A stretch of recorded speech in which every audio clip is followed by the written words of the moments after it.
Thank you for joining us live here on ABN on a new episode of Debate Night. We are live in the studio, and my name is Summer Goriel. I will be your moderator of the evening. We have an exciting program for you this evening with two dynamic speakers I'd like to introduce to you. First of all, joining me in the studio, we have Robert Spencer. Thank you, sir, for joining me on the show tonight. Robert is the director of Jihad Watch, a program of the David Horowitz Freedom Center, and the author of 12 books, including two New York Times bestsellers, The Truth About Muhammad and The Politically Incorrect Guide to Islam and the Crusades. His latest book is Did Muhammad Exist? An Inquiry into Islam's Obscure Origins. Spencer has led seminars on Islam and Jihad for the United States Central Command, United States Army Command, and General Staff College, the U.S. Army's Asymmetric Warfare Group, the FBI, the Joint Terrorism Task Force, and the U.S. intelligence community. Also joining me this evening is Mubin Sheikh. Thank you, sir, for joining us on the program. Thank you for having me. And Mubin is a former radical Muslim who turned away from his views after the 9/11 attacks, and soon thereafter he went to undertake additional studies in Arabic and Islamic studies in Syria. Upon his return in 2004, he became an undercover operator for domestic security intelligence in Canada and was the primary fact witness in the public prosecution of 11 aspiring terrorists. Since his work, he's obtained a master's degree in intelligence and counterterrorism and is now undertaking his PhD in psychology at the University of Liverpool.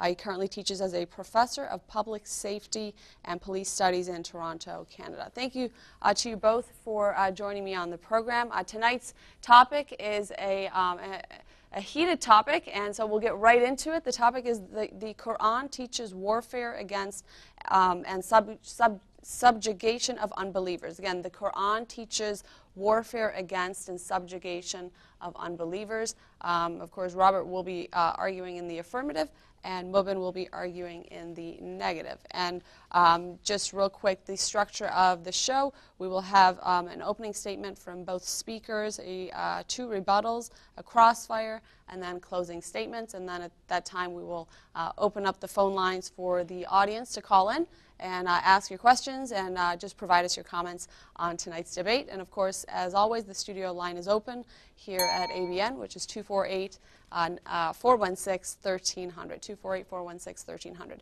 At this time, I will provide the first opening statement to Mubin. You have 7 minutes, Mubin, to provide the audience your opening statement, and you can start whenever you're ready. Okay, I'm ready now. I've started my own stopwatch, so thank you very much for having me. First of all, I begin in the name of the one God of Abraham, Moses, David, Jesus, Muhammad, peace be upon all the prophets, known and unknown. Secondly, thanks for the introduction for Robert as well. One of my aims has been to dismantle some of the false intelligence, bad intel that Robert's been giving the intelligence community in the U.S. I am, in fact, on my way to see one in next month. The FBI, Counterterrorism Division, etc. Basically, what's happened is this kind of narrative that Robert Spencer has been promoting has become very destructive and harmful for counterterrorism purposes. It is depicting an entire community as suspect and hostile. And it's easy to say that, well, most Muslims don't do this, but Islam teaches this. And the implication is that, well, most of us are not right Muslims. We should be blowing ourselves up. But let me just make it very easy, I think, for all of us in that Robert's argument will fall apart very easily as soon as a person can show even one verse in which the non-believers are not supposed to be attacked or harmed. If it's all about war and subjugation, my first question would be, please write this down, I'm expecting an answer. How is it even possible that the Quran talks about peace treaties if it's all about war and subjugation? Point number 2. You know, Robert really likes to quote chapter 9, verse 29, fight those who do not believe in Allah in the last day, and so on. And one of the things that Robert does a lot of the times is he takes verses out of their context. And I was amused to read some of the comments, Robert, on Jihad Watch. One of them was, the Muslim guy doing public safety, isn't that like the fox guarding the hen house? And I mean, what can I say? I love chicken. Um, but to associate being Muslim and there being some problem between the two, I really need to speak out against that. So if you look at chapter 9, and you can go right to the early verses. So chapter 9, verse 4, verse 6, 7, and 10, they will all talk about pagans who are violating their treaties. This is not about just fight everyone, no qualifiers, but it's referring to pagans who broke their treaties with the Muslims, because then you will see in verse 4, those pagans with whom you have entered into an alliance, and, important point, who have not subsequently failed you, nor aided anyone against you, fulfill your engagements with them. So you see, it's not possible for Islam, for the Quran to teach wholesale fighting against anyone who's not Muslim just because they're not Muslim. To quote that verse, Robert, as Robert does, 929, over and over, as if by sheer repetition it becomes fact, you really have to look at the verses that come before it. This is what being in context means.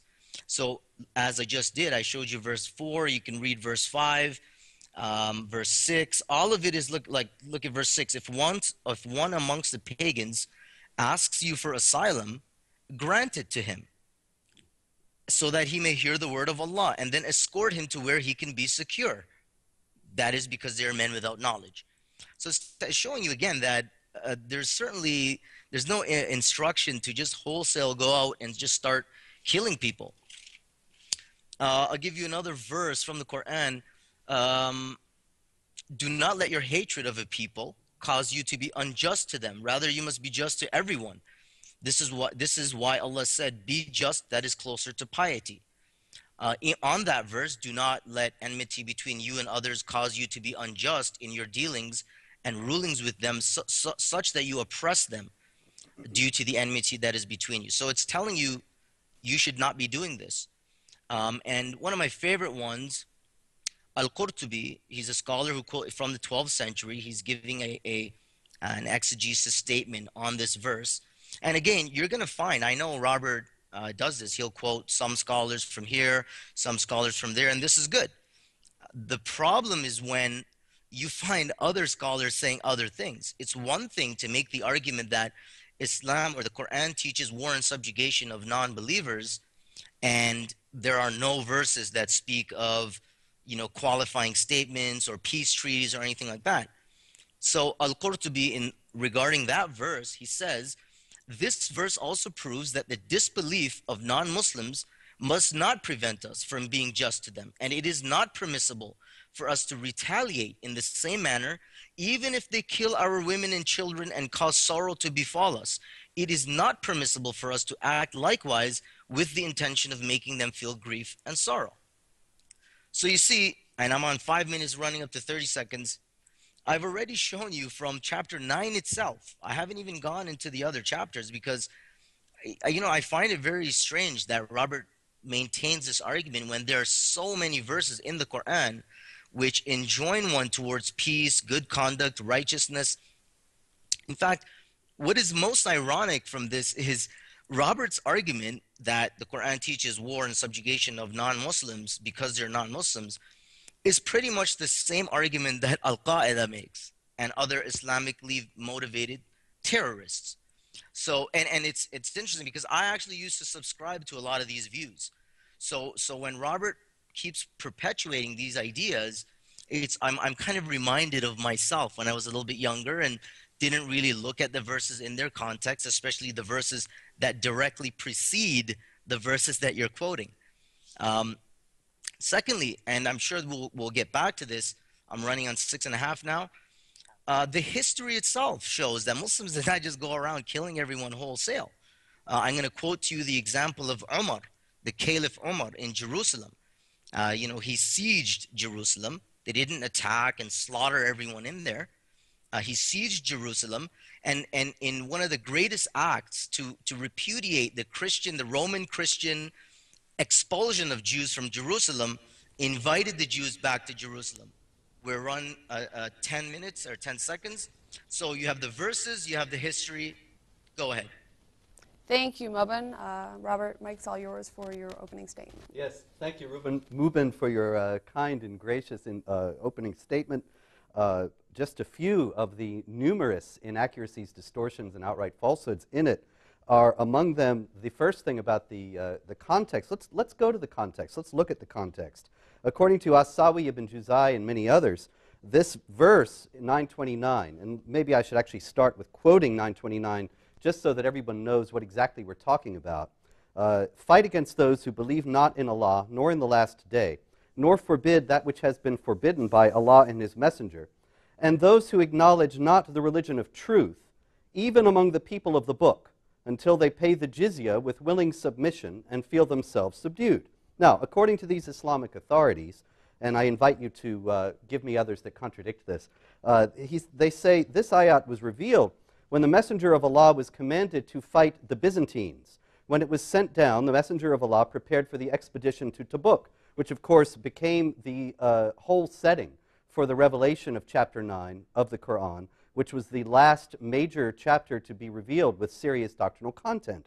Now, in 929, we find, in chapter 9 in general, we find, of course, the notorious verse of the sword, slay the unbelievers wherever you find them, and we find this verse about fighting even the people of the book, that is primarily Jews and Christians, until they submit as inferiors to the rule of the Muslims. Now, as far as the context goes, you were saying that there ought to be some recognition given about the language about peace treaties in the first part of the chapter.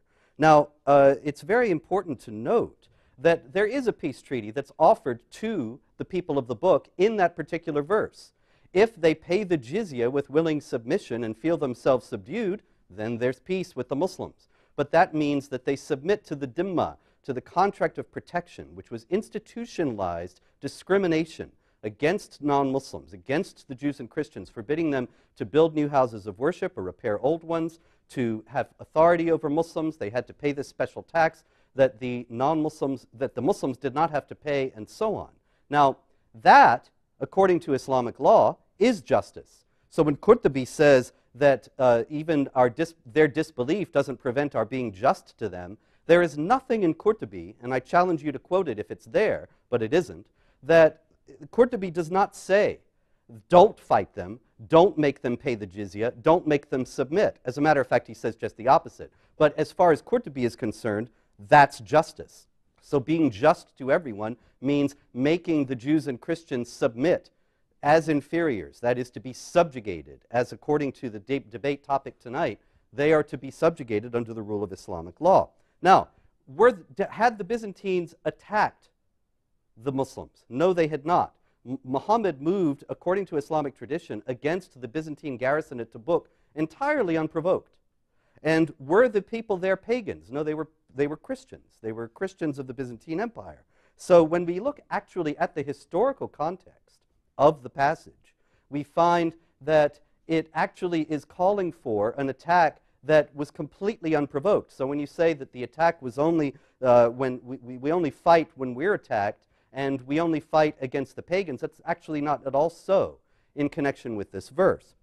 Also, there are, Ibn Juzai says that this verse is a command to fight the people of the book, denying their belief in, because they deny that Allah is the true God and Muhammad is his messenger. And so the fight is because they do not believe. That is the reason for it. The subjugation then follows. The Tafsir al-Jalalain says that when chapter 9, verse 29 specifies that Muslims must fight against those who follow not the religion of truth, it means that Muslims must fight against those who do not follow Islam, which is firm and abrogates other religions. And Ibn Kathir says that this is because the non-Muslims were in bad faith and they have to be made to feel their bad faith. They have to be made to feel the sting of the punishment of Allah because of their rejection of Allah and Muhammad and Islam by being subjugated under these various laws. As-Sawi specifies that the payment of the jizya signifies that non-Muslims are humble and obedient to the judgments of Islam. As-Suyuti says that the jizya is not taken from someone in a state of hardship, although many times in many places it was. And sometimes the people of the book, when they had to pay this tax, were subject to various humiliations, were slapped, were spat upon, and so on, because they had to feel themselves subdued in accord with the command of the Quran. Ibn Kathir says that the dhimmis must be disgraced, humiliated, and belittled. Therefore, Muslims are not allowed to honor the people of the dhimma or elevate them above Muslims, for they are miserable, disgraced, and humiliated. Now, there are many, many other Quran commentators and Islamic scholars who say this kind of thing. You predicted that I would quote them, and I will go on quoting them. But the problem is that the fact that there are others who might say otherwise does not mitigate the fact that Muslims are actually acting upon these verses all around the world today. It's obvious. Now, you say, well, you're just endorsing the extremist view. No, I'm reporting on the fact that what you call the extremist view is frighteningly mainstream, and that Christians are being persecuted in Nigeria, in Egypt, in Pakistan, in Iraq, in Indonesia, in Malaysia, and elsewhere because of Muslims understanding this passage and chapter 9 in general, and the Quran in general, and Muhammad saying, I have been commanded to fight until against people until they acknowledge that there is no God but Allah and that I am His messenger.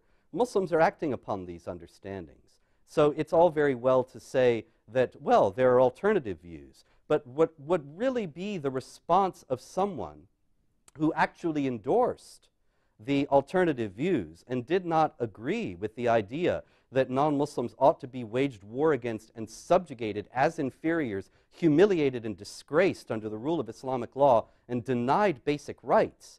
It would seem that it would be far more important to be talking to the Muslims who believe these things and trying to convince them that their understanding of Islam is wrong, rather than your opening statement was full of attacks on me as if I originated these things. Well, you know as well as I do, Muslims aren't listening to me. Muslims are listening to the authorities that I quoted and many others like them. And the unfortunate fact is that nowhere in the Islamic world is there a mosque or an Islamic school or any Muslim organization in the United States or Canada or Europe that has any kind of program to teach that the understanding of Islam held by Al-Qaeda and held by these people that you call extremists and blame me for reporting on their activities, nowhere is there a program showing that that understanding of Islam is wrong. And yet young Muslims are falling prey to it left and right, and falling prey to it all over the world. This is a scandal and a horror of unimaginable proportions.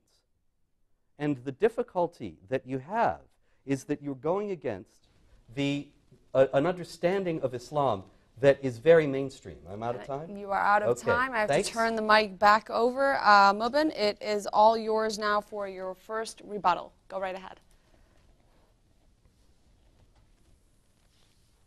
Mubin? Are you still with us?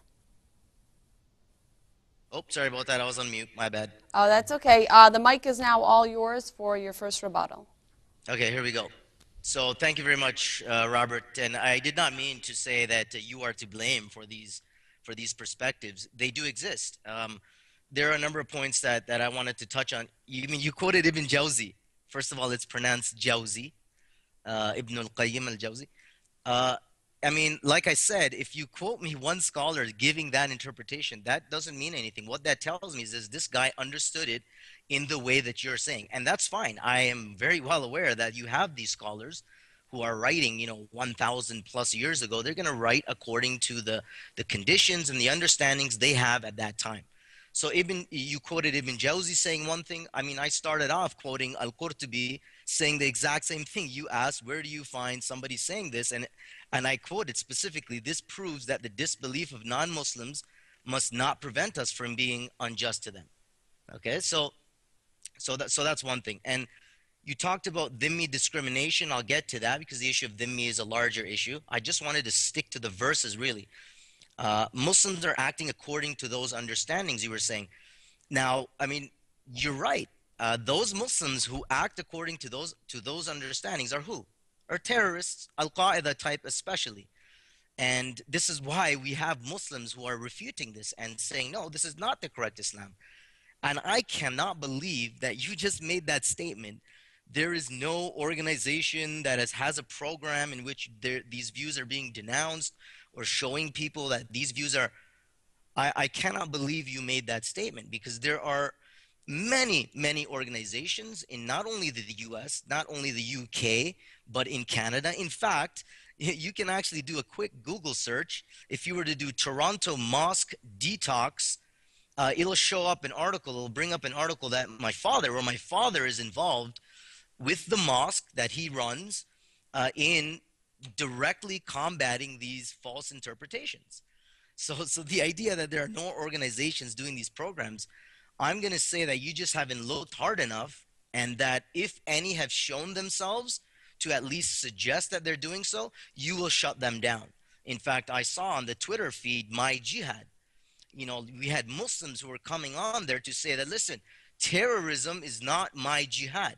We're trying to differentiate between, ethics of war, just war, because, we're not pacifists, to differentiate between just war and terrorism. We say this terrorism, extremism is one thing, but what happened is some of your followers, or whatever they are, your fans, they hijacked the hashtag. So it shows you that even if Muslims are trying to do so, there are elements that will try to shut us down and then say, look, the Muslims aren't saying anything. So this is completely false. Returning to Muslims is mainstream. You're saying this view has become mainstream.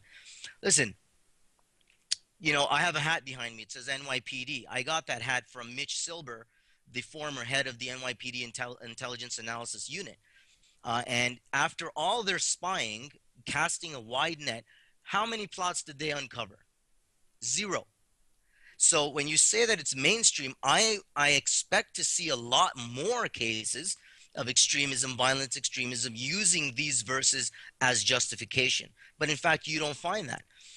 The same thing with the FBI, and there are a number of differences of opinion. Some say, look, there are all these plots. Others say, look, well, there are all these plots, but the large reason why these plots came to the knowledge of the FBI is because of Muslims themselves. So to try to separate Muslim involvement from counterterrorism is a very dangerous thing, I would say, because it alienates and isolates everyone else, the larger Muslim community. If you want to convince them to help you, it doesn't help to castigate all of them. So when you say this is a mainstream view that Muslims have, this is again completely false. This is proven false by the intelligence community itself. So that's another point. So 2 points which I'm really surprised that you made. One was this mainstream statement, and the other is that there is no organization that has a program denouncing violent extremism. I'm running on 4.5. I think I have 6 minutes. Just on dhimmi discrimination you talk about. Yeah, just on dhimmi discrimination, it is true that if you look at hundreds of years ago, the conditions, we would see them as discriminatory. They are certainly not at the level, or human rights, even human rights development, only began to arrive at the place it has arrived. I mean, I can look in Canada itself, in the US. Mubin, I'm sorry to cut you off. The rebuttal is actually 5 minutes, but we'll come back to you for a second rebuttal. Mike's all yours. Okay. Actually, you said that you had produced a scholar who said something different. Actually, you didn't. And you did not address my point. I pointed out that Qurtubi only said that Muslims should give justice to the non-Muslims. But I pointed out that the concept of justice in Islamic law encompasses the Sharia understanding that the dhimmis are to be subjugated in accord with the Quran. And so for Qurtubi to say that we have to be just means we have to enforce Islamic law. There is nothing in Qurtubi, and I challenge you again to produce it and quote it, that says that that Muslims should not fight against and subjugate non-Muslims. As a matter of fact, he says just the opposite. And as far as the organizations that are fighting against this understanding of jihad, it's really it's comical to me that you would name the My Jihad campaign, which is run by a Hamas-linked Muslim Brotherhood front group, the Council on American Islamic Relations, that has resisted every counterterror effort that has ever been proposed or implemented anywhere in the United States, and has undertaken a large-scale effort to get Muslims not to cooperate with the FBI. You mentioned Twitter. Go on. I don't know if you follow Zahra Bilou of CARE San Francisco, but she's routinely tweeting out that Muslims should not talk to police, not talk to law enforcement. Why? What have you got to hide? I tell you, if there were terrorist activity going on in my church, I would invite the police in and help them find the terrorists. And so all this closing of ranks, it's very suspicious. And to name this group that is sponsoring the My Jihad campaign as some evidence, it's risible. The My Jihad campaign is a cynical and deceptive whitewash designed to fool people into complacency about the jihad threat and make them think, oh, well, jihad is just getting in your exercise or making friends. And in reality, there are armed jihadis fighting jihad warfare against non-Muslims all around the world today. The fact that somebody in Chicago or San Francisco thinks that jihad means getting exercise doesn't do anything to challenge those jihadis. It only is directed toward non-Muslims. If CARE really wants to fight against the understanding of jihad that Muslims all too often hold that involves violence and subjugation, then let them run their ads in Cairo or Riyadh or Baghdad or Kabul. But in Chicago and San Francisco, come on. And in any case, it is unfortunately a mainstream idea. The fact that nothing was found in New York at a particular time and place establishes nothing. New York is the greatest city on earth indeed, but it is not the whole earth. And there are armed jihadis in every continent, and they are waging violent jihad against non-Muslims in the places I enumerated before: Nigeria, Egypt, Pakistan, Indonesia, and elsewhere. And so it is, unfortunately, quite mainstream. You said, well, these are 1,000-year-old authorities. I have authorities, I don't know if I have time, but I will quote from all the schools of Sunni Muslim jurisprudence, the Maliki, Hanafi, Hanbali, and Shafi'i, and they all say these things. And you could say, well, these are old authorities. Okay, find me new ones where those schools of jurisprudence teach something other than this. Ibn Khaldun, who was a Maliki jurist, he said, in the Muslim community, the holy war is a religious duty because of the universalism of the Muslim mission and the obligation to convert everybody to Islam either by persuasion or by force. Ibn Taymiyyah was a Hanbali jurist, and he said, since lawful warfare is essentially jihad, and since its aim is that the religion is God's entirely and God's word is uppermost, therefore, according to all Muslims, those who stand in the way of this aim must be fought, and so on and so on. But there was one other point that you made before we go on, and I can quote more and will. But you said that the dhimmi was also something, the dhimma is something of the past. It's not. The Egyptian Copts just recently were threatened with the reimposition of the dhimma and the reimposition of this institutionalized system of discrimination, subjugation, and harassment. And they took that very seriously, such that an Egyptian Coptic leader responded to the Salafis who were saying this in Egypt by saying, we will resist to the point of martyrdom. In Gaza, Hamas spokesmen have said that as soon as they consolidate their power fully over the entirety of the Palestinian territories, they too will reimpose the jizya and the dhimmi system. And it is something that other Islamic authorities have spoken about elsewhere in the world, not 500 years ago, not 1,000 years ago, but today. And so it is something that is a very live system, and it is based on their understanding that the Quran teaches warfare against and subjugation of non-Muslims. Thank you, Robert. And at this time, we have to take our first break of the evening. Again, our lines are open. Please give us a call at the studio at 248-416-1300. When we return, we will get right back into our rebuttals, our crossfire, and then our closing statements, and then open up the lines for you, the audience, to call in and ask your toughest questions to both Robert and Mubin. We'll be right back. Stay with us. You're watching Debate Night Live on ABN.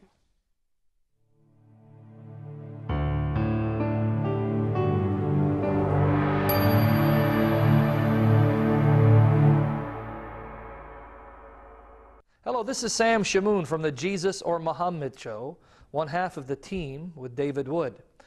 I'm here exhorting my brothers and sisters in the Lord Jesus Christ who've been blessed by the programs at ABN, especially by the Jesus or Muhammad Show, to consider and prayerfully consider to partner with us financially, because as you know, ABN is a viewer-supported satellite station. In order for us to continue to broadcast the gospel of the Lord Jesus Christ, not just to Christians, but also to Muslims, and not just to Muslims, but to those who are sitting on the fence and are considering embracing a worldview or seeking after God, ABN wants to reach these people, but can only do so with your financial support.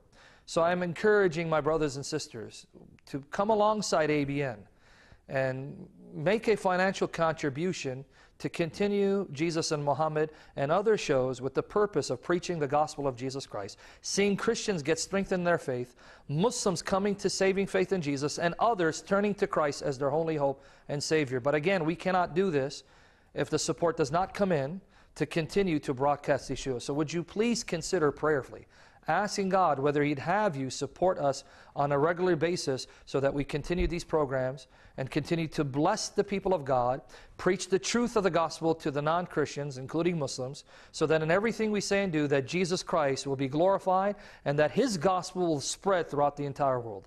Would you please join us financially? Thank you so much.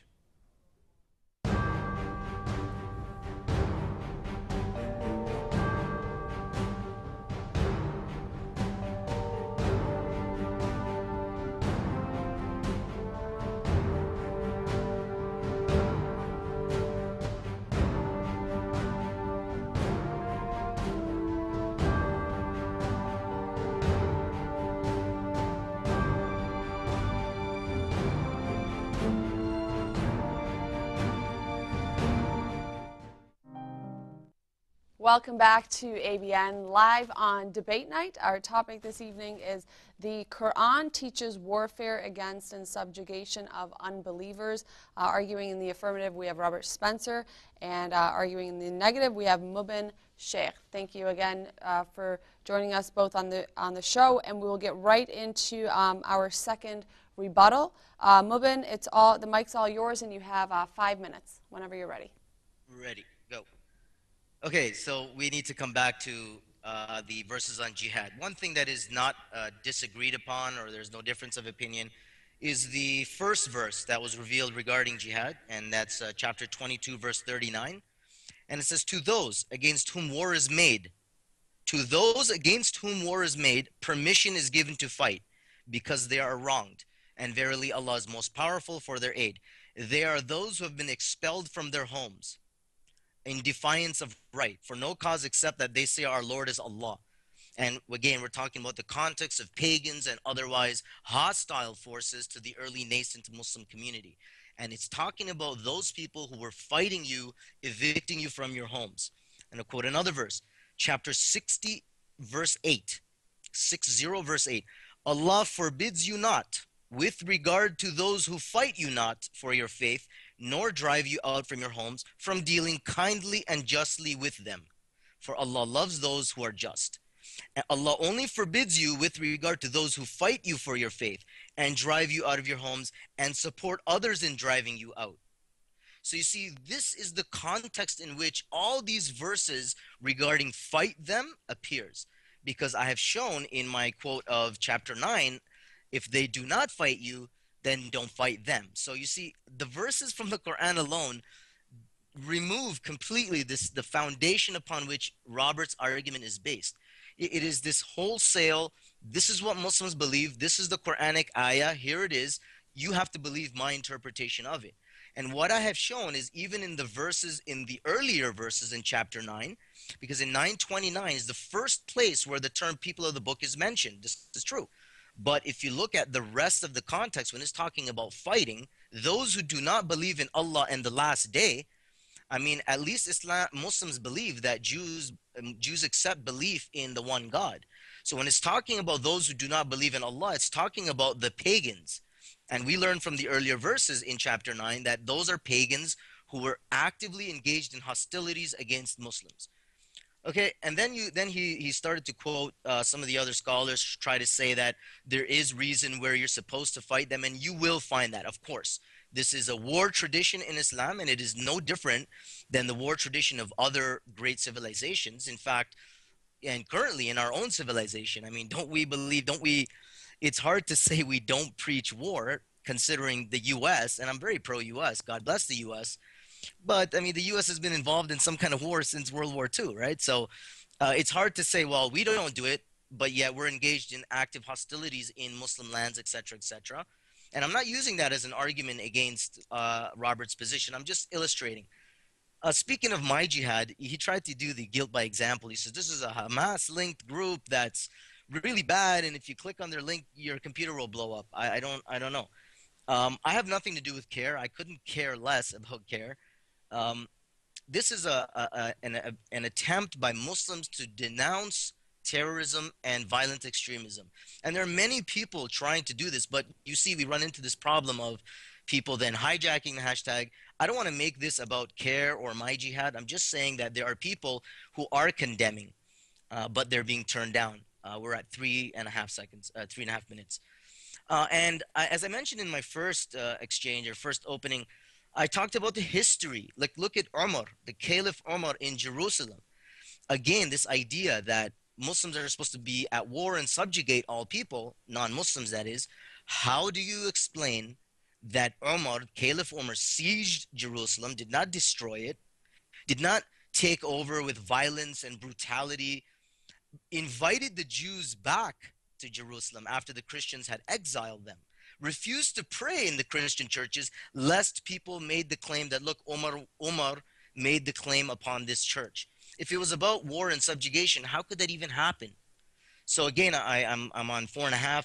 I'm going to reiterate again. I read the verses from chapter 9, chapter 60, other verses, which directly refute the idea that you have to fight them because they're non-believers. Nay, you fight them when they are fighting you. That's it. Thank you. Thank you, Mubin. Well, Robert? Here again, don't believe me. Let's go to the Islamic authorities. Al-Azhar University in Cairo is the foremost institution in Sunni Islam. It was praised right after 9/11 by the New York Times as a beacon of Islamic moderation. And I have here a legal manual, Umdat as-Salik, Reliance of the Traveler, which is certified by Al-Azhar. I have here, it says here, we certify that the above-mentioned translation, that is the one I've got here, corresponds to the Arabic original and conforms to the practice and faith of the Orthodox Sunni community. Conforms to the practice and faith of the Orthodox Sunni community. Now, Mubin, you've just been speaking a great deal about defensive jihad and claimed that there is no offensive jihad. Certainly there is defensive jihad. There is the command in 2239 and 68 in the Quran to fight against those who have attacked or supposedly attacked the Muslims. But there is also offensive jihad, as this manual certified by Al-Azhar as conforming to the practice and faith of the Orthodox Sunni community. It says that the Muslims have the responsibility to make war upon Jews, Christians, and Zoroastrians, provided they first invited them to enter Islam in faith and practice, and if they will not, then invited them to enter the social order of Islam by paying the non-Muslim poll tax, the jizya, which is while remaining in their ancestral religions, until they become Muslim, or else pay the non-Muslim poll tax. And then they quote 929 in support of this idea. And so we have Al-Azhar University certifying a manual of Islamic law from the Shafi'i school that tells Muslims to wage war against Jews, Christians, and Zoroastrians until they convert to Islam or submit and pay this tax and submit to dhimitude. And it's solely on the basis of their being non-Muslim. There is nothing in here about doing this only if the non-Muslims attack you. This is pure offensive jihad. We also have Ibn Kathir on the celebrated verse of tolerance, there's no compulsion in religion. And Ibn Kathir says this, that there is no compulsion in religion, means do not force anyone to embrace Islam, because it is clear and its proofs and evidences are manifest. That sounds great. But then it goes on to say, this verse is abrogated by the verse of fighting. You should be called to fight against a people given to great warfare, then you shall fight them or they shall surrender. Allah also says, O Prophet, strive hard, jahada, against the disbelievers and the hypocrites, and be harsh against them. That's At-Tawbah chapter 9, verse 73. And fight the disbelievers who are close to you, let them find harshness in you. Ibn Kathir goes on to explain, all people of the world should be called to Islam. If any one of them refuses to do so, or refuses to pay the jizya, they should be fought till they are killed. Now, see that? It's all the people of the world are called to Islam, and if they refuse to become Muslim, they are fought till they pay the jizya or they are killed. Nothing about defending yourself against them. This is pure offensive warfare. Now, as far as making an analogy between this and the wars that the United States has fought, I was never a supporter of the ridiculous and self-defeating adventures in Iraq and Afghanistan, but the reality is that the United States has not been fighting aggressive wars of conquest, contrary to leftist hysteria. There is no American colony in the Middle East that is placed there with the U.S. flag and about to become the 51st state. There is absolutely no connection, no analogy between that and this aggressive war of conquest that Islam mandates in the Quran and that many, many Muslim authorities are saying ought to be fought. Maulana Maududi, the Pakistani jihad theorist and politician of the 20th century, he said the purpose for which the Muslims are required to fight is to put an end to the rule of the unbelievers so that the latter are unable to rule over people. The authority to rule should only be vested in those who follow the true faith, that is, Islam. And so, in other words, the non-Muslims have no right to rule. He actually said this in another place. Non-Muslims have absolutely no right to seize the reins of power in any part of God's earth, nor to direct the collective affairs of human beings. And if they do, Muslims have the obligation to fight them. So, in other words, the Muslims must always seek to rule over the non-Muslims, to subjugate them. To say here again that CARE is fighting against this and denouncing it is completely false. They're just changing the subject. They're saying that jihad is really just romping through the daisies or playing skip rope with your daughter. But they are not saying anything about the jihad violence that is being fought in the name of Islam all over the world. They're not even addressing that. And so it's all very well that Zahra Balloo might think that jihad is making cookies, but that doesn't stop the violent jihadis. And that is the great problem before us. Thank you, Robert. Mubin, I will turn it over to you for a 3-minute crossfire whenever you're ready. Sure. Okay, fire. Romping through the daisies. I like that one. Just quickly with my jihad and CARE, again, I have no ties to them. I really couldn't care less about them. I'm sure they don't have very high views of me anyway. But what I do appreciate is the attempt to differentiate between jihad and terrorism. And this is something that is necessary and is being done. Now, what you did is, you see, you again quoted some scholars, and Umdatus Salik is a work of the Shafi'i school. Now, I know many Shafis, and they study Umdatus Salik. In fact, under Nuhamim Keller, who probably that's the English version that you have, these people are Sufis. They certainly don't understand the verse as you have suggested. They will record what scholars have said on such and such verses, and you will find a multiplicity of scholarly opinion on these verses, like I showed you earlier. And you're right, I wasn't quoting Qurtubi, I was quoting Tabari. In fact, or actually I was quoting Qurtubi when I said Qurtubi regarding do not let the hatred between you and others cause you to be unjust in your dealings. Qurtubi says this verse also proves that the disbelief of non-Muslims must not prevent us from being just to them. Now you're suggesting that, well, just in this case refers to jizya and dhimma, and this is not stated here in this verse. In fact, if you look at as it goes on, it is not permissible for us to retaliate in the same manner, even if they kill our women and children and cause sorrow to befall us. So he's talking about the concept of fighting in war. That's what he's talking about, being just. Do not transgress the bounds of fighting. Then you, okay, I'm not going to talk about offensive wars, and it's funny about no U.S. colonies. While it's true that no U.S. flag directly flies over their embassies, I mean, this is what grand strategy is all about, right? I'm very much into Western influence into the Muslim world, the good things that the Western society has. But to say that this kind of expeditionary enterprise does not exist is not true. What we see today in our context today is lesser than it was 1,000 some odd years ago. You will see these things of slaves and dhimmis. You can't build a church. You can't build a church too high. You will find these things. But we're talking about today and now, and people today and now, especially those who study Umdatus Salik, they don't then say, aha, now we must go and declare jihad and force jizya out of the Christians and Jews. They don't do this. And those people who are out fighting, they don't quote Amdatu Salik and others, they quote, they base their aggression on grievances, not necessarily Quranic verses, you see.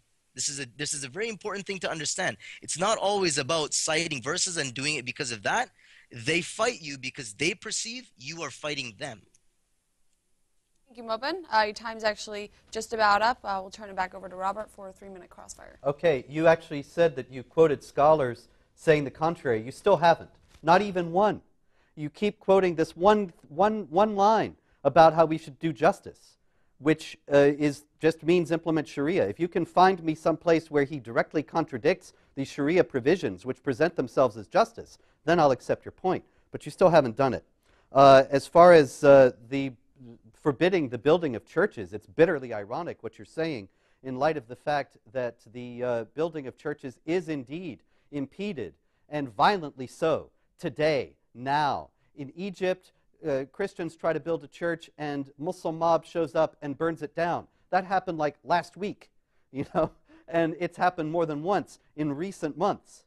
And even in Turkey, which is supposed to be so westernized and secular, or at least it used to be, it's extraordinarily difficult for Christians to get a permit to build a church because of the lingering influence of the Sharia provision that non-Muslims are forbidden to build new houses of worship.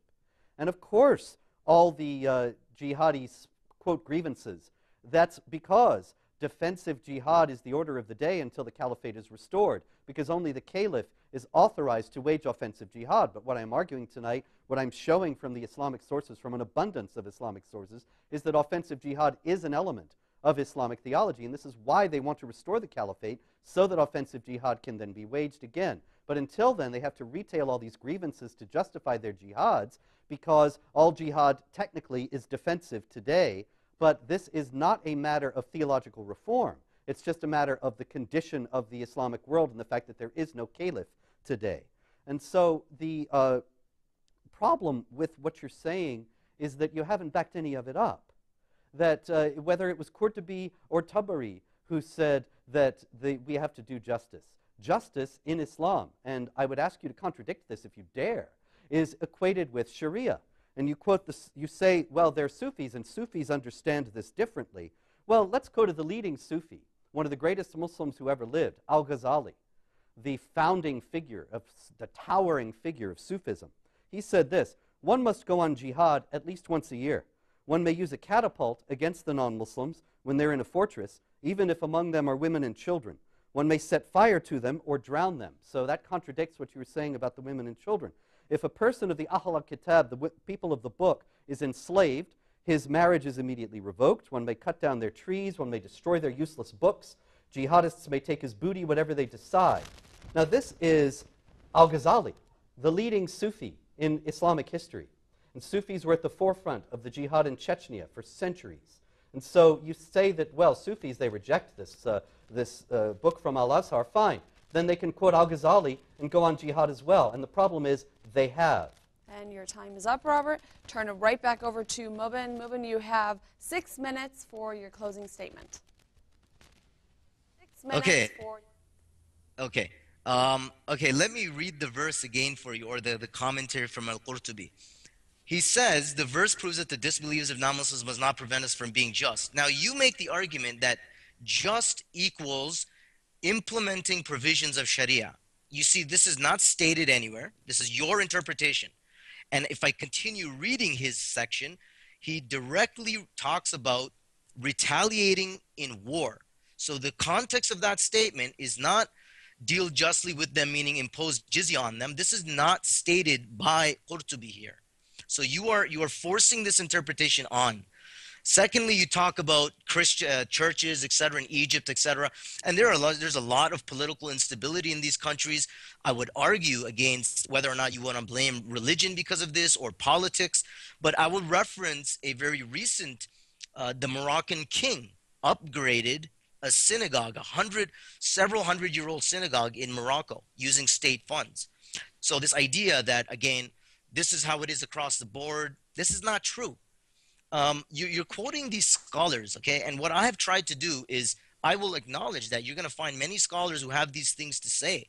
Al-Ghazali is writing literally almost 1,000 years ago when he's talking about catapulting people, catapulting into fortified cities. This is because of the way that people lived back then. They lived in fortified cities. Women and children, people all lived within the greater courtyard of the walls of the citadel or whatever it was. So again, look at it in its context. You're again back to the verses. This is, I think, very important to remove the foundation of your argument. Your argument, which is that the Quran teaches, that's what I heard, the Quran teaches, and you didn't quote anything from the Quran. You've only quoted that one verse, which is your go-to verse, 929. You haven't quoted any other verses from the Quran. You said Ibn Jawzi said, and then I said, well, Al-Qurtubi said, and then you said, well, Umdatus Salik writes, and then I said, well, At-Tabari says. You see, it becomes a he said, she said, because I've read not just the one verse. At-Tabari also talks about this. Ibn Kathir says, do not let your hatred for people cause you to be unjust. He says, be just, that is closer to piety. So, if one says one thing and another one says another thing, all that proves is that there's a difference of opinion over those verses. What there is not a difference of opinion of is the content of the Quran itself. That's why I came to the verses, specifically chapter 9. So I think that we can, I don't like to use the phrase kill two birds with one stone. I don't believe in killing birds with stones, not one, let alone two, but showing the verses from 1 to 4 to 6 to 7, showing that there are mitigating factors. The fact, and I hope you don't deny this, because we can read the verses again if you need. The fact that there are mitigating factors, specifically if they fight you, if you're in a peace treaty with them, don't fight them. That proves that the Quran cannot teach war and subjugation against people just because they're non-believers. I gave historical examples. The Christians of Najran that came to the Prophet, peace be upon him, the Prophet invited them into the mosque to pray. If it was about war and subjugation, how could he have even extended this to them? And if we go later on, after the Prophet had passed on, again, Umar in Jerusalem, I bring this up a second time, you did not even touch it, because you realize that if it was about war and subjugation, Umar would have bombarded the city, laid waste to everyone, and sold whoever was left over, or taken into captivity who was not left over. But in fact, he did none of those things. So it's fine what you think Ibn Jawzi said and what Umdatus Salik says, but I go with what the Quran says, primarily because it's what the Quran teaches. I went with what the Quran said. I went with the actual historical example by the Caliph, who I am pretty sure understands the Quran and its message better than Ibn Jawzi, Al-Shafi'i, and writings like Umdatus Salik. So again, the verses themselves show mitigating factors, and the fact that there are mitigating factors proves unequivocally, I would say, that Islam does not call for war and subjugation just because they don't believe. Read the verses again if you have to. Chapter 9, verse 1 onwards. Thank you. Thank you, Mubin. Robert, closing statement. Yeah. A funny thing, Mubin. You were saying without any support at all, it's just your bare assertion that Qurtubi has a different understanding of justice from what is the content of Islamic law. And I thought, well, that's really remarkable that a pious Muslim would depart from Islamic law and not equate it with justice. And so I just happened to be looking at this book that is certified by Al-Azhar that we've been talking about, Umdatus Salik, and it's actually the chapter in which the instructions about jihad warfare against unbelievers and their subjugation as dhimmis is called justice. And so obviously Al-Azhar thinks that justice means warfare against and subjugation of unbelievers. They don't have any problem with it. I hope you will take up this error with them and show them the error of their ways. You're wrong that I only quoted 929. I actually also quoted 9.5, 973, and 9.123. And let's go to some more. I have here 839. Fight them until there is no more fitna, that is disbelief, polytheism, unrest, whatever. And the religion is all for Allah. Now that is the context of the peace treaty. When the religion is all for Allah, when the non-Muslims have been either converted to Islam or subjugated, then of course you don't fight them. And that's what happens, what is being discussed at these verses you so love, the beginning of chapter 9. It's funny how you keep saying 9, 1 through 4, and 6 and 7. Because 5, of course, says, slay the unbelievers wherever you find them, unless they become Muslim, submit to the regular prayers, and pay the poll tax, pay the alms tax, and so on. And you mentioned the Christians of Najran and how generous Muhammad was to them. Where are they? Where are their descendants now? Is there a thriving Christian community in Najran today? Why, no, there isn't. Golly, what happened to those people? Do you think maybe they were waged war against and forcibly converted to Islam, or subjugated as dhimmis until the misery of dhimmitude made it such that they converted simply to have a chance to have a decent life? I think that is what happened to them. And what happened to them was that is what happened to them, and it was in accord with the teachings of the Quran and the teachings of Islamic law that flow from the Quran. Also, as far as Umar goes, Umar, when he went to Jerusalem, you're saying if he had meant to subjugate the non-Muslims there, then he wouldn't have been so nice. Well, actually, he wasn't. The reality is that according to Islamic tradition, the historical value of this is quite dubious. He is the originator of the Pact of Umar, which is the foundation of the system of dhimmitude, which denies basic rights to non-Muslims, denies them the right to build new houses of worship or to repair old ones, denies them the right to have authority over Muslims so they can't get a decent job and are relegated to the most menial jobs in society. They have to pay this tax, and so on. That's Umar.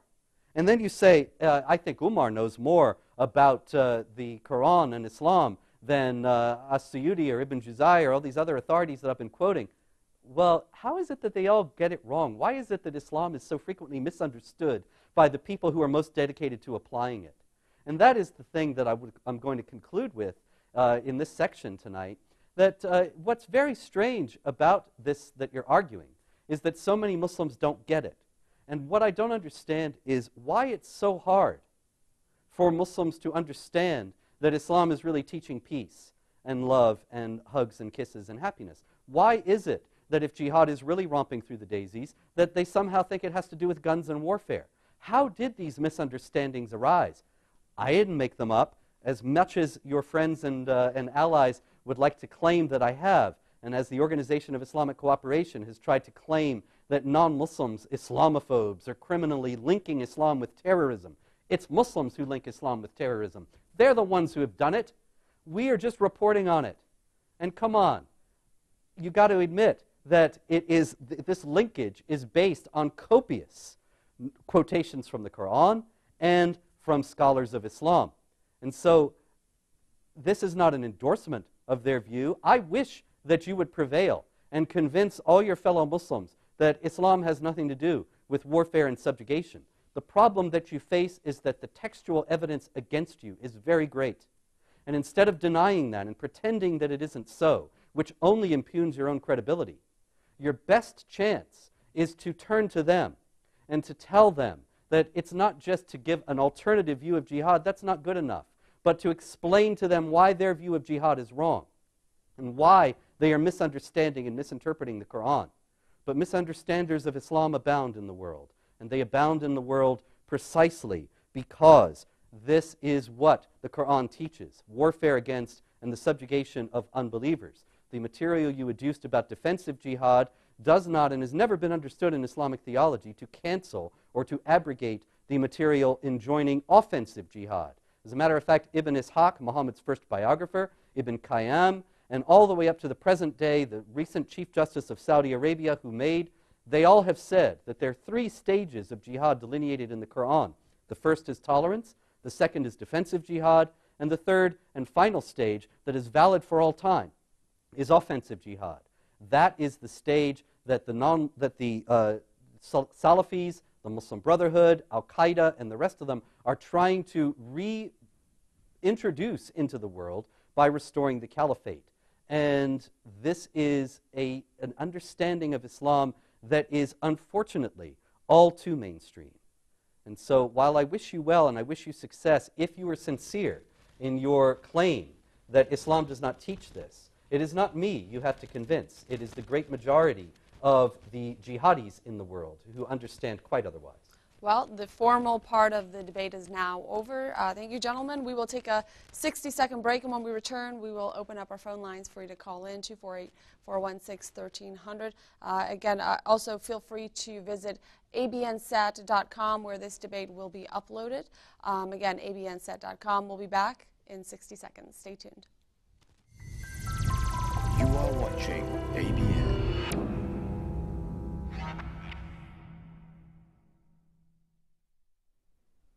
Hi, this is David Wood from Jesus or Muhammad. As I'm sure you've heard, ABN has some significant financial needs. A lot of the equipment here is either outdated or damaged, and it's affecting the broadcast. I'll say ABN does a great job with what they have, but they could be doing much more if they had some newer equipment, some newer cameras. And so I encourage everyone to support the work that's going on here. We'd like to have more broadcasts, more shows, more programs, and we can only do that through financial donations. And so I encourage everyone out there to contribute whatever you can.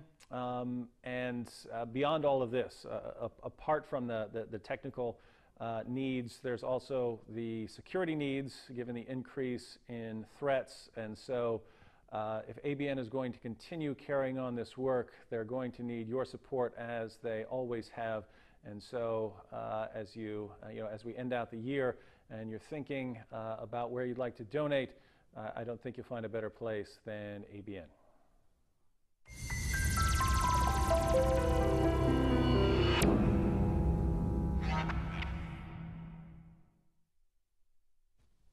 Welcome back to Debate Night Live on ABN. At this time, we will open up the calls for the viewers to call in, share your comments, and ask your questions to both of our debaters. Our first caller with us right now, we have Osama. Welcome to the show, Osama. What's your question for us? Well, actually, I have a few statements I would like to share with you guys quickly. Number one, our dear Muslim friend here, he needs a lot of help because he learned Arabic in a couple of years. He needs another 20 years to know Islam before he talk about Islam. When you talk about this contradiction among Muslim scholars, Robert Spencer is quoting you one and you quoting another verse, two different interpretations to two different verses in the Quran. I can give you the same contradiction in one verse of the Quran, chapter 47 and verse 35. You know what Allah said? Do not be weak and do not call for peace when you have the upper hand. So Muslims do not have upper hand like yourself, can betray the American and act like a nice guy to America and can work for FBI. But the time will come, when the right time will come, when Muslim in America have the upper hand. You yourself, who are helping the FBI today to have victory over the terrorists, you yourself will be a terrorist. Muslims call for peace when they do not have the upper hand. So I can show you many verses in the Quran where you see different interpretations of verses. When Muslims have upper hand, they're not loving and peaceful. When Muslims do not have the upper hand, they're loving and peaceful. And literally, you talk about Omar and Jerusalem, as you were there and you saw what Omar did to the Christian and to the Jews of Jerusalem. You have no clue. Read the Pact of Omar to know what Omar did to my home country, Egypt. What Omar did to the Christian and the Jew of Jerusalem. Yes, indeed. He actually built them homes with a lot of garden around to make sure they come back. That's really, you guys are just full of hogwash Islam. Now, Osama, before you go on to your next point, let's give both speakers an opportunity to Summer. I have a question for my friend here. Just a quick one. I'm not going to go any further away. Right ahead. I want him to tell me, what does this statement say in English? I'm going to give him a word in Arabic, and I want him to read to me what it says in English.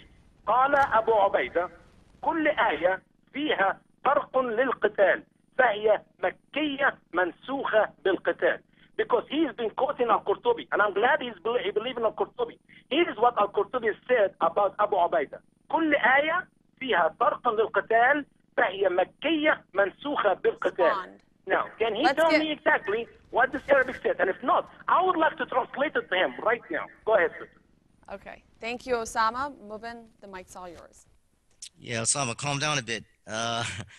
He's talking about different interpretations, and all this shows is that there is a difference of opinion. I mean, if you have not studied Islam, Maybe you won't know this, but there is a lot of difference of opinion in Islam. There are 4 schools of law, and when Robert is talking about Umdatus Salik, Umdatus Salik says this. Therefore, Al-Azhar is endorsing the war and subjugation of believers. Umdatus Salik is one of many works by the Shafi'i school of law, and it is done in English. And so Al-Azhar said, yes, this is a faithful translation. So I don't see how it's an endorsement of Al-Azhar policy. Just on the topic of different interpretations, when you're gonna give me talking about Abu Ubaidah and people who are writing from the times in which war is ongoing, you will find them speaking in a way in which it's clear war is their context. And this is the entire argument. When people are fighting them, they will refer to the other, they will quote their scriptures in a way that validates their particular context. So to show me that Abu Ubaidah is talking about jihad and how every verse has a portion associated to jihad, this is not really making the argument, because what you need to show is that, your average everyday Muslim is, secretly planning. I love this. You're working for the FBI, and one day you're going to turn on them and become a terrorist. I mean, if you look for a boogeyman everywhere, you're going to see him everywhere. Thanks.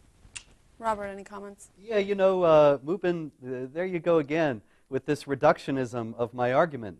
What I said was plain. This video will be available. People will be able to watch it and check what you're saying. So it's probably not a good idea to so brazenly misrepresent what I say just a few minutes after I say it.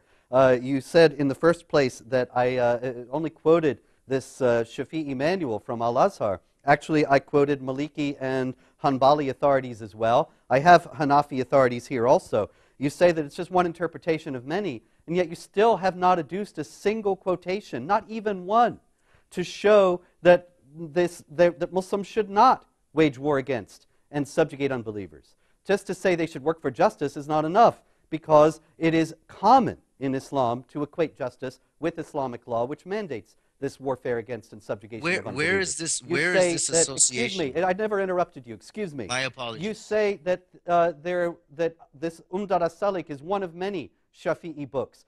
Fine. Produce another. Give us a quote. Show us even one that says Muslims must not wage war against and subjugate unbelievers. Could we just have even one? Can I give it? Let's actually move on, because we have a lot of calls coming in. If we have some time at the end, I'll give you both an opportunity to re-comment. But right now we have Adrian, I believe, on air with us. Welcome to the program. Hello, good evening. My question or comment is for Mubin, and the way I understood your main point is that the majority of the Muslims believe understand the Quran as being a message of love and not war, and that's contrary to the over 20,000 deadly terrorist attacks that have been done all over the world since 9/11, and a lot of your arguments stemmed from the point of view that because one scholar doesn't agree, or a couple of scholars don't agree on this side, therefore we can't make any generalized kind of statements. Well, this kind of reasoning reminds me of like the medieval arguments of how many angels can sit on the head of the pin. But if we look at the actual physical effects of what Islam and of what the Quran has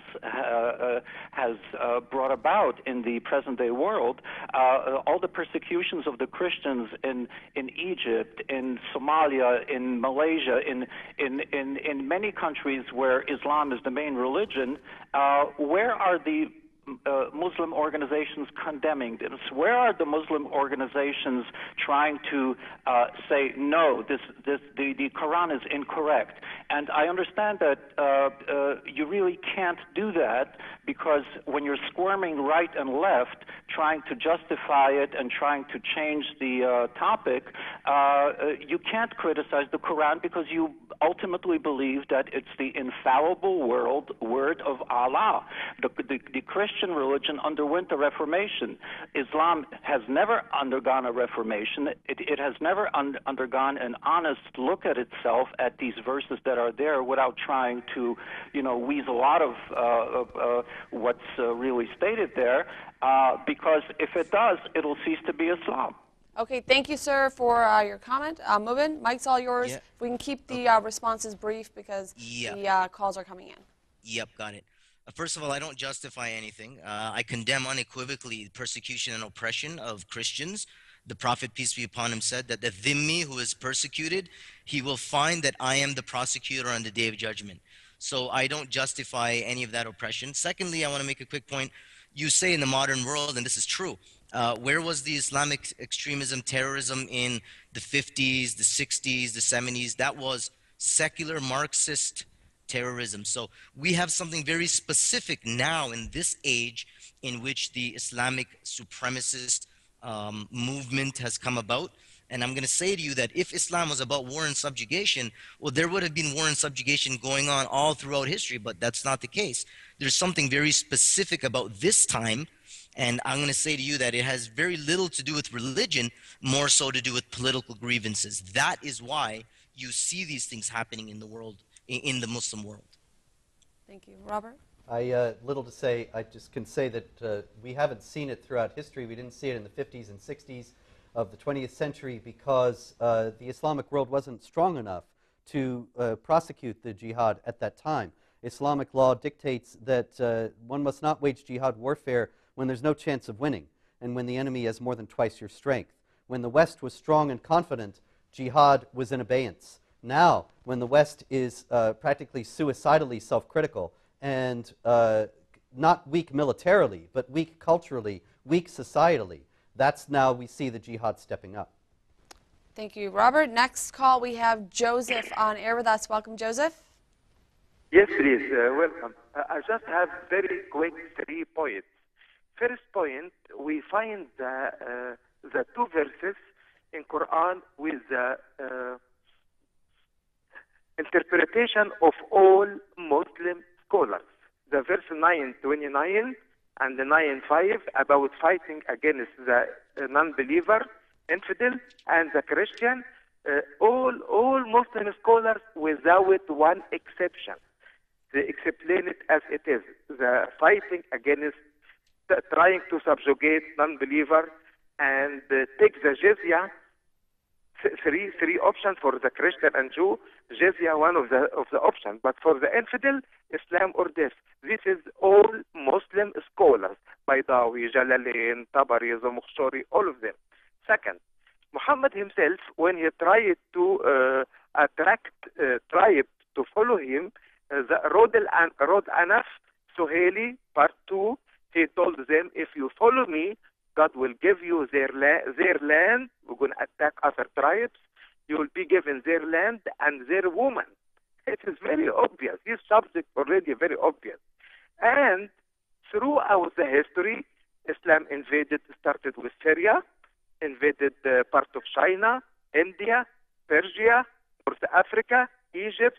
It is very well known. You guys talking about something like ABC. It is black and white. Thank you, Joseph. Let's turn the mic over to Mubin to save time and get his comments. Sure, I'll try to be quick.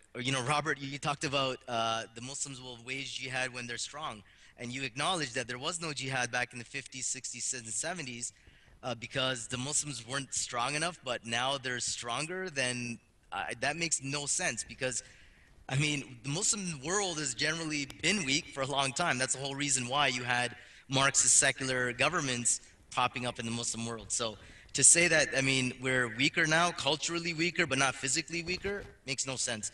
The invasion argument is also weak. I noticed this with the anti-Islamic narrative, and that is, the Muslims were doing this. Well, I'm saying that I take a step back and I look at the way everybody was behaving. The Romans were doing this, the Persians were doing this. This is how people did war in those days. So to say that, look at the Muslims doing war in those days, well, that doesn't make a good argument. So that's what I got to say on that. I'll keep it going. This is how people did war in those days, But it is only the Islamic community that is doing war that way now. And that's the problem. And really, otherwise, just go on because I know we have a lot more callers. Sure, I'll deal with the rest later. Okay, and we can come back if we have a few minutes towards the end for you both. But right now we have Kevin on air with us. Welcome to the show, Kevin. Hello, how you doing? Good. What's your question for us? This is a question to the Sheikh. I'm sure you understand the necessity for, I think it's called nask or abrogation. You mentioned a Surah 68 about being tolerant towards non-Muslims. But if you read the tafsir of Al-Jalalain, it says, God does not forbid you in regard to those who did not wage war against you from among the disbelievers on account of religion and did not expel you from your homes, that you should treat them kindly and deal with them justly. And it says this was revealed before the command to struggle against them. Assuredly, God loves the just. So I believe 68 was abrogated, and the Koran is not in order of revelation. I believe Surah 9 is the second from last revealed. So I'm not sure how you would reconcile that in your argument. Also, if the goal is in Islam, according to Sahih Muslim 59:17, Muhammad pressed Ali on to fight them, and Ali asked in a loud voice, he said, why am I fighting these people? And the Prophet said, fight them until they bear testimony to the fact that there is no God but Allah, and Muhammad is his messenger. So I was wondering if you could respond to that. Thank you, sir. Go right ahead, Mubin.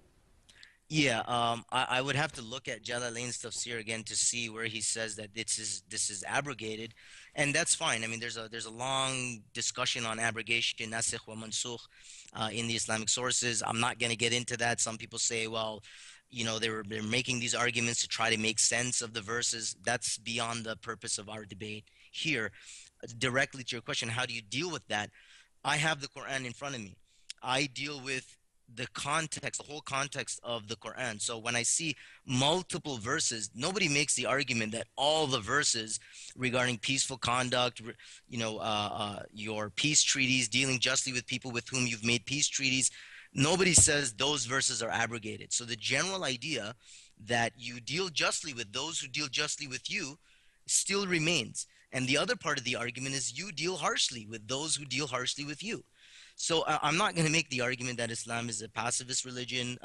There is definitely a component of offensive, aggressive action. This is normal.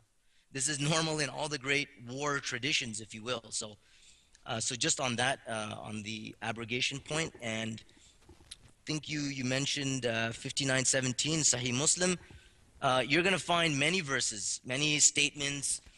One saying to Ali, you know, and I have another one. You can say. I'll give you one. I can quote one from Ali that said, look, don't fight the Abyssinians. Don't fight the Turks. So you can see that belief alone is not sufficient for waging jihad. Oh, sure. There's the whole idea of the takfir and declaring Muslims to be hypocrites or unbelievers and thus fighting against them as well. Certainly, jihad is not restricted to warfare against unbelievers. It's also warfare against Muslims who believe differently. Dealing justly and peace treaties, here again, you're going back to the same thing without ever having established that justice in Islam is not Islamic law, which is warfare, which mandates warfare against and subjugation of unbelievers, and that the peace treaty in regard to the non-Muslims is the dhimma, the pact of protection, which mandates their denial of basic rights. And so we come back again. The Quran teaches warfare against and subjugation of unbelievers. Dealing justly is in 839. Fight against them until there's no more fitna and the religion is all for Allah. That is not abrogated. That is not canceled. That is not mitigated by verses that say deal justly with people or have peace treaties with them. This is the one that 839 that is understood in mainstream Islamic theology. All the schools of Sunni jurisprudence teach that this is the verse that takes precedence, that verses like it take precedence over ones according to the principle of abrogation as established by Quran chapter 2 verse 106, that is the final stage of jihad, to wage war against and subjugate the unbelievers. And as one of the earlier callers said, the Muslims, when they are weak, are tolerant. I wanted to save this for the end, but I've got to say it, I think, if there's time, that, you know, you said that to say that we're culturally weaker now than we were in the 50s makes no sense. If only that were true. But the whole idea that resisting jihad and resisting Islamic supremacism is some kind of racism or bigotry or hatred, which is what I'm routinely charged with, is an indication that we no longer have the will to fight against this, but we are up against a very martial and determined foe. Why don't we take our next call of the evening? We have Omar on air with us. Welcome to the show, Omar. Hi, how are you? Good, thank you. What's your question for us? Yeah, I have a question for you guests that I want to know if you can tell me how do you justify the killing of innocent Palestinians in Palestine and the killing of innocent Afghani in Afghanistan? And in another comment, if you can please invite a scholar from Islam, which is Dr. Zakir Naik or Yusuf Hastas to your program, then he will answer for all you guests or any other people that have a question about Islam. They can answer you very well. Thank you. I'd be very happy to debate Dr. Zakir Naik. Most Islamic supremacist spokesmen run from debate with me because obviously they know what I'm saying is true and they fear being exposed.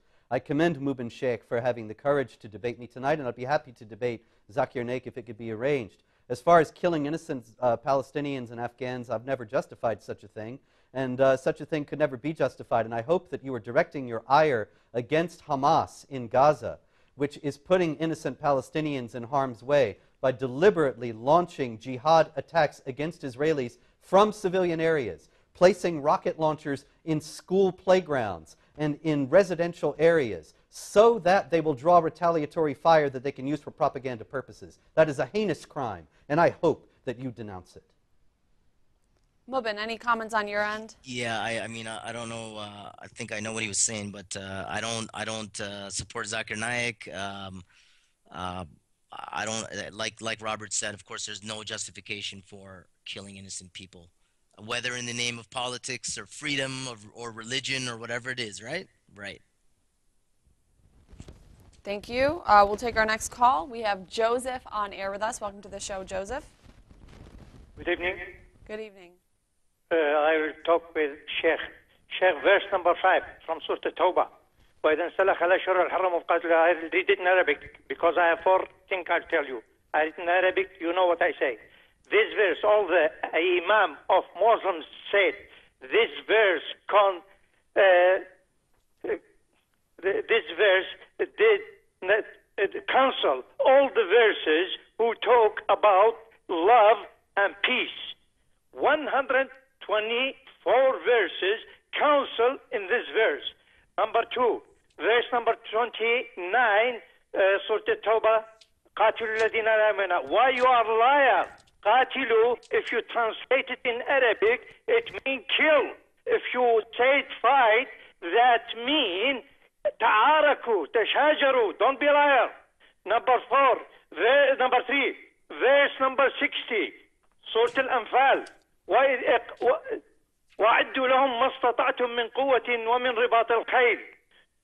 Muhammad said to Muslims, take weapons and horses for fight. Verse number 65 from Surah Al-Anfal. يا أيها النبي حرض المؤمنين على القتال. Hey Prophet, teach your mu'mineen to fight, to kill. And I will tell you about Umar, that he is a good guy. Why Shia did not put it the name of Umar? Because he killed daughter of Muhammad, Fatima Zahra, and he was pregnant with Muhsin. Now, and you can read Ash-Shurut al-Umariyah in Jerusalem that we do it. And Thank you, sir. Let's give, because we're running out of time. Let's give Mubin an opportunity. Calm it down a bit there, sir. Okay, he's talking about verses in which the Muslims are encouraged to fight. And you will find them because there are many instances where the Muslims were being fought against. And so whoever was fighting them, they were to be fought in reciprocation. That's the whole theme. Those verses that you see, you know, Robert's been trying to kind of run around and say, oh, the verse on justice says it's about imposing Sharia on it, and just one verse. I mean, there are many, many places where if you look at an index and look up justice, you'll find many, many verses, and they do not, maybe one or two you can relate it to the immediate context, but there are so many others that give a general reference to being just in your dealings with other people, in your covenants, and this is exactly what people did. So I that's all I'm really going to can't say about believe those that you were verses. trying to separate justice from Sharia as a believing Muslim. I find that amazing, and I hope that Okay, some of your Robert, co-religionists don't get wind of what you're saying there, because before they you, might take umbrage. Why don't we take our final call of the evening, and then I'll give you both an opportunity to provide any final comments that you have. Right now we have Curtis on air with us. Welcome to the show, Curtis. Hi, it's actually Chris. Oh, Chris. Welcome, Chris. Hey, and I was actually invited by Mubin on Twitter earlier today to come get some. And then we started talking about a RAV4. But basically, I want to ask a couple questions here. I'm reading a great book, and it's not one of yours, Robert. It's actually by Alan Dershowitz, even though, Robert, you have many great books. It's called The Case for Israel. And I've learned many things reading this book, such as, Palestinians weren't even considered Muslim by other Muslim countries until Israel became a nation. Like, in fact, in the 1800s, the Jews actually outnumbered the Muslims in that country. So we're actually running out of time. Did you have a particular question that you can ask to both of our speakers this evening? yes, basically I want to bring up the Armenian genocide because Mubin challenged Robert to come up with other times where Muslims were slaughtering people. And then Sahih Bukhari, 04-52-176, the day of resurrection will not arrive until the Muslims make war against the Jews, blah, blah, blah, blah, blah. Basically, the very holy book, the Quran, and its teachings are very racist. And how can you say Islam is peace if their very teachings and their leaders say we must kill all the Jews? Okay. Thank you, Chris. Mubin, I will hand the mic to you. Just take about 60 seconds to answer this, and then just provide the audience any final comments that you have. The day shall not arrive until there's a fight with the Jews and Christians. I interpret that, me and many others, that this refers to an end-time prophecy. Personally, I believe we're living in those days where Judaism, Christianity, and Islam will become the three major players that determine the future of the world, really. And it will be, this is the gnashing of the teeth, the brother against brother. So I'll just make the statement on that. And just to close, if I may, look, again, Robert keeps trying to make the argument that I haven't said this and I haven't said that. I've quoted many verses, and he will only come back to that particular verse and its use of just. But I don't just look at that verse regarding just, being just. There are dozens of places, literally, in the Quran where the term for justice is used. So the general idea of justice, meaning being fair to other people one-on-one or as groups, still remains. What you're trying to do, Robert, is force a very particular understanding onto that verse and to say, anytime the word just is used, that's what it should mean. And that is not the case. If any of you actually go and read the verses, not just the ones that are quoted, but the ones before and after, so you can get a context, you will see that whenever there's mention of fighting and conflict, it is almost always in relation to those people who are fighting you. Second point, just on the aggressive jihad or the expansive jihad. Again, this is a normal concept in human civilization. We ourselves in the West, we have an aggressive Western construct. This is why there are aircraft carriers waiting outside of countries. It is a show of force. It is a show of force. So this is something that all nations do. I mean, I'm sure the U.S. would like to rule the world, and for all intents and purposes, it does. But the idea that Muslims can't do that, or if Muslims did that at some point, that's proof of them being really, really bad and out to subjugate everyone. This is again proven false by the simple fact that in many places, Jews, Robert said earlier on that the dhimmis were given low jobs and they weren't allowed to make a decent living for themselves. Robert, this is very easily verifiable. The historians have talked about many Jewish personages who had high status jobs. Salah ad-Din, the great general against the evil We're going to have to turn the crusaders. mic back over to Robert for some final comments. You have about 60 seconds, and we have to end the show. Yeah, Mubin, there was a Jew who was named Vizier of Granada in 1066, and the Muslims were so enraged the Jew was holding authority over them that they carried out a pogrom and killed 4,000 Jews because they knew that this was against Islamic law. As far as, once again, you're just not being honest about what I've said. And people will be able to watch the videotape. I've actually quoted 839, 95, 929, 973, and 9123, and refuted your interpretations of 22, 39, and 68. And there are plenty of other Quran verses that we could bring to bear had we more time. And also, as far as you're going back and acting like these things are matters of history, in Pakistan, the colloquial term for Christians is street sweepers because they only hold the most menial jobs in the society because of the restrictions of dimitude. The idea that the Quran teaches warfare against and subjugation of unbelievers is unfortunately all too common in Islam. And I challenge you to do something about it instead of demonizing those who are. Thank you.